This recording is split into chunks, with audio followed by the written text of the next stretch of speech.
Hello! Magandang araw! Welcome sa Tara, Magtanim Tayo! Gusto mo bang magtanim pero wala kang paso? Dahil sobrang mahal at hindi pasok sa budget? Don't worry mga ka-TMT! Today, i-share ko sa inyo paano gumawa ng hanging pots mula sa mga used or sirang mga galon ng inuming tubig.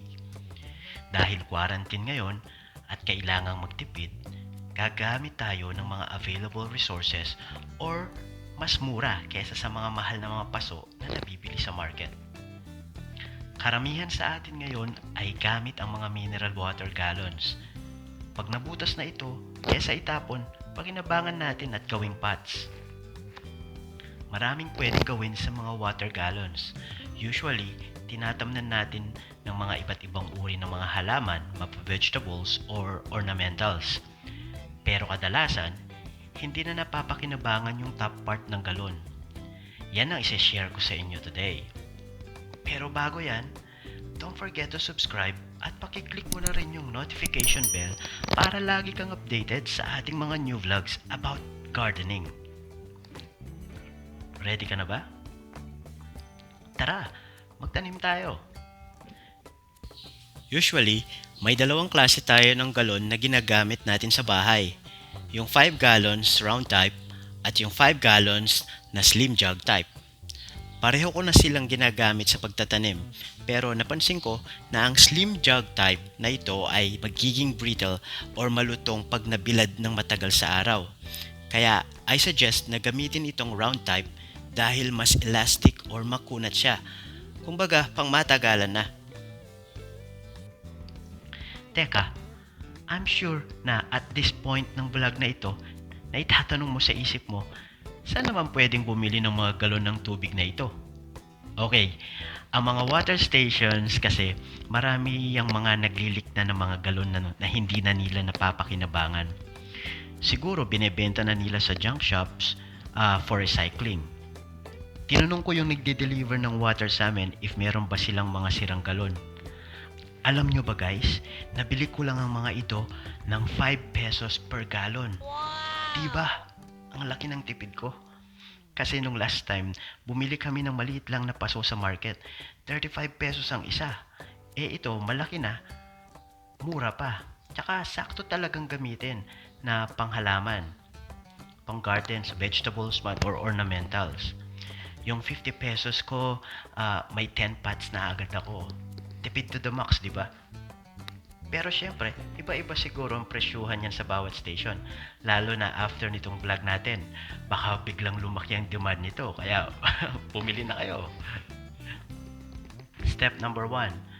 Kumuha ka ng isa sa mga galon na binili mo or yung gamit ninyo sa bahay na mahilig na. Then, depende na sa iyo kung gaano kataas ang gusto mong maging pot. Pero since hanging pots ang gagawin natin now, I suggest na huwag masyado mataas dahil sobrang bigat nito kapag nilagyan mo ng lupa at nakahang na. Sakto na yung mga 5 inches ang height. Safety first mga ka-TMT Kasi gagamit tayo ng hakso para lagariin itong galon. Pero pwede ka rin gumamit ng heavy duty na gunting kagaya nito. Kaya niyang putulin yung galon kahit medyo makapal siya. By the way, yung kalahati or lower part pala syempre, pagtatamnan din natin. Ipapakita ko to sa mga future vlogs. Dahil ang gagamitin lang natin dito ay yung upper part ng galon o yung tinatapon na nga. Pagkatapos nito, kailangan din nating putulin yung ilalim na part. Itong nakausling pinaka-liig nitong bottle or ng galon para maging flat yung pinaka-ilalim niya.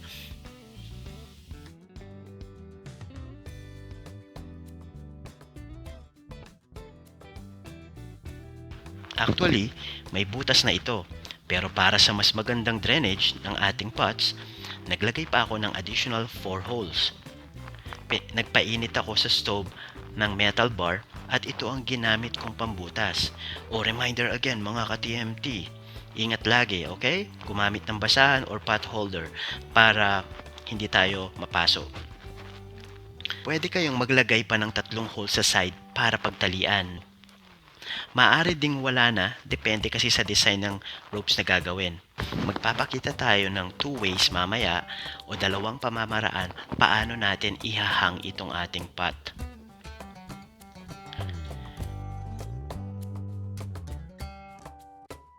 Although pwede na rin ito tamnan at ihang, maganda rin kung ipe-paint muna natin itong pot para mas lalong maging okay sa mga makakakita. Gumamit lang ako ng mga tira-tirang paints dito sa bahay. Eto, naisip ko mag-paint ng flower sa side. O ano sa palagay niyo mga TMT? Ayos ba?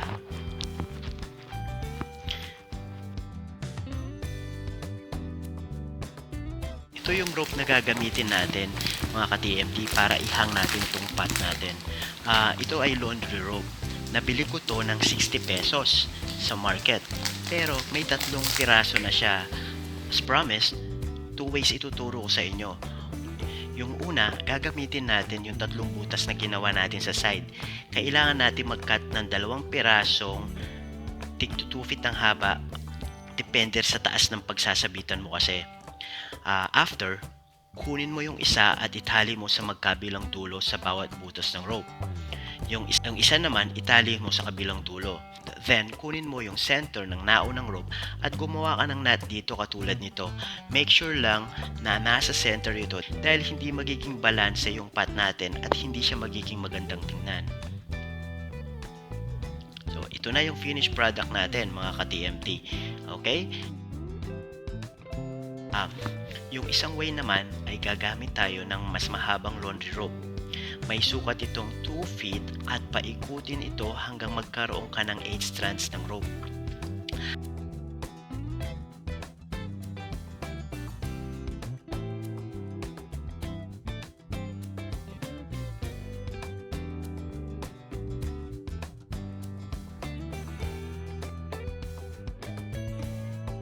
Kunin mo yung kabilang side ng rope at gumawa ka ng knot dito. Ito yung magiging upper part o yung sabitan kung saan natin ihuhook yung ating hanging pot. So ngayon, meron na tayong 8 strands ng rope. Kumuha ka ng 2 at gumawa ka din ng knot. Ang pagitan nito mula sa main knot natin sa taas ay mga 7 inches. Ulitin ito sa iba pang mga strands. Make sure na same level ang knots na gagawin natin.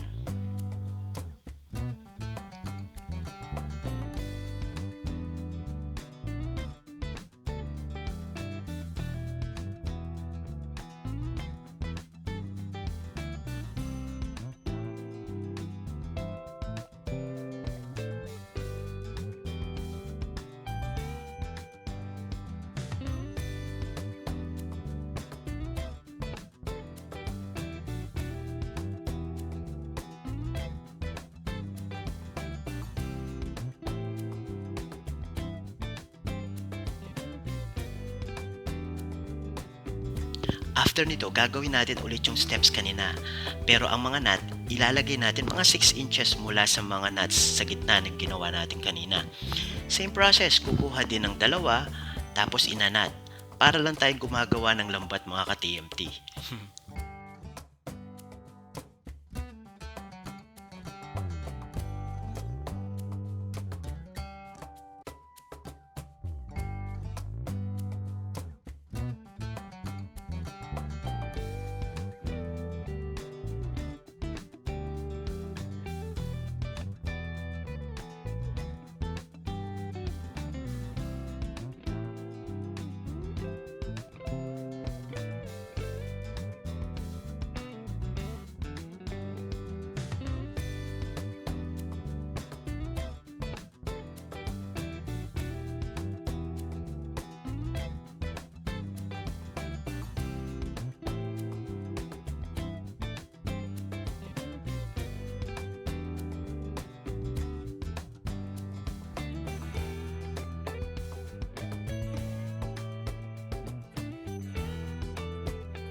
After nito, gagawa ulit tayo ng isa pang buhol sa ilalim na magiging support ng ating pot. Na kapag Nakapagtanim na ako ng isang uri ng hanging plant kanina. Ang tawag pala dito ay string of nickels. Discuss natin to next time. Try natin ipasok yung pot ngayon dun sa ginawa nating lalagyan niya.